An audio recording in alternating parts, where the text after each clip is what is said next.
মুক্তা সারোয়ার্স কিচেনে আপনাদের সবাইকে ওয়েলকাম জানাচ্ছি। আমার আজকের রেসিপি চিকেন চিজ বল। আশা করি রেসিপিটি আপনাদের ভালো লাগবে।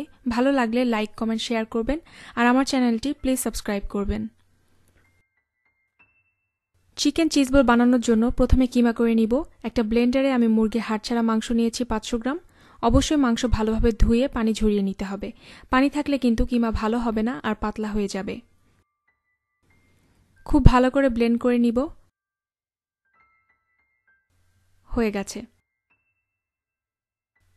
এখন কিমার মধ্যে দিয়ে দিচ্ছি 1 চা চামচের একটু বেশি লবণ, আদা বাটা 2 চা চামচ, রসুন বাটা 1 চা চামচ, পেঁয়াজ কুচি 3 টেবিল চামচ,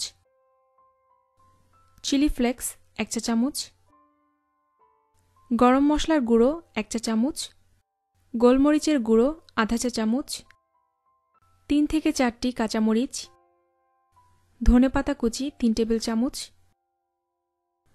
কর্ন স্টার্চ বা কর্নফ্লাওয়ার 4 টেবিল চামচ।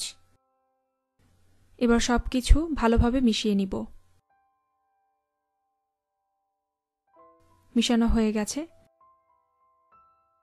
এখানে চিজ ছোট ছোট টুকরো করে কেটে রেখেছি আর আছে সামান্য পরিমাণ তেল। কিমা দিয়ে বল করার সময় হাতে একটু তেল মেখে নিলে কিমা হাতে লাগবে না আর বল করতেও সুবিধা হবে।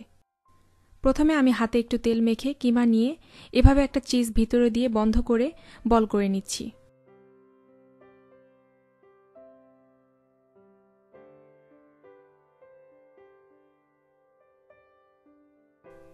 কিমাটা নরম হলেও হাতে তেল মেখে নেওয়ার কারণে বল করতে সমস্যা হচ্ছে না।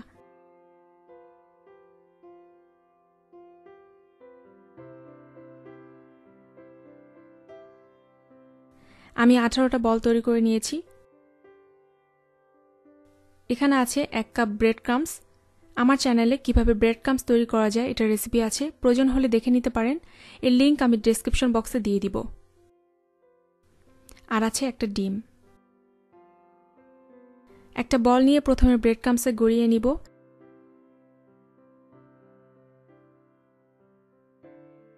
তারপর চামচ দিয়ে এভাবে ডিমে চুবিয়ে আবার ব্রেড ক্রাম্বসে গড়িয়ে নিব।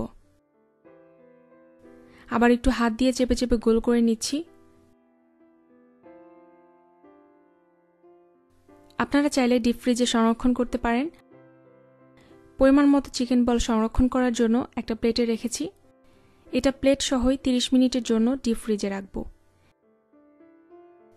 30 মিনিট পর দেখবেন এটা একদম জমে গেছে। তখন বলগুলো জিপলক ব্যাগ কিংবা এয়ারটাইট বক্সে রেখে ডিপ ফ্রিজে রেখে সংরক্ষণ করতে পারেন। 1 মাস পর্যন্ত ভালো থাকবে। আর ভাজার সময় 30 মিনিট আগে ফ্রিজ থেকে বের করে তারপর ভাজতে হবে। বলগুলো ভাজার জন্য কড়াইতে পরিমাণ মতো তেল দিয়ে গরম করে নিব।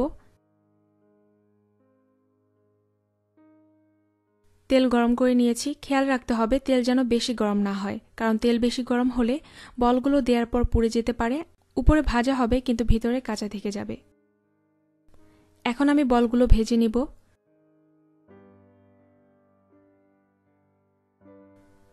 চুলা মিডিয়াম হাই হিটে রেখেছি। আস্তে আস্তে ভেজে নিলে উপরে অনেক ক্রিস্পি হবে।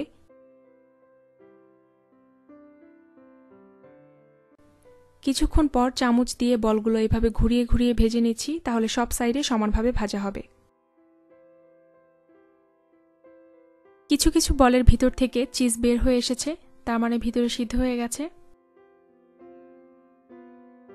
উঠিয়ে নিচ্ছি।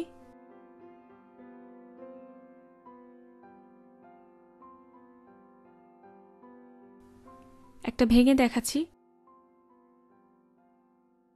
বাচ্চাদের টিফিনে কিংবা বিকালের নাস্তায় গরম গরম পরিবেশন করুন মজাদার চিকেন চিজ বল।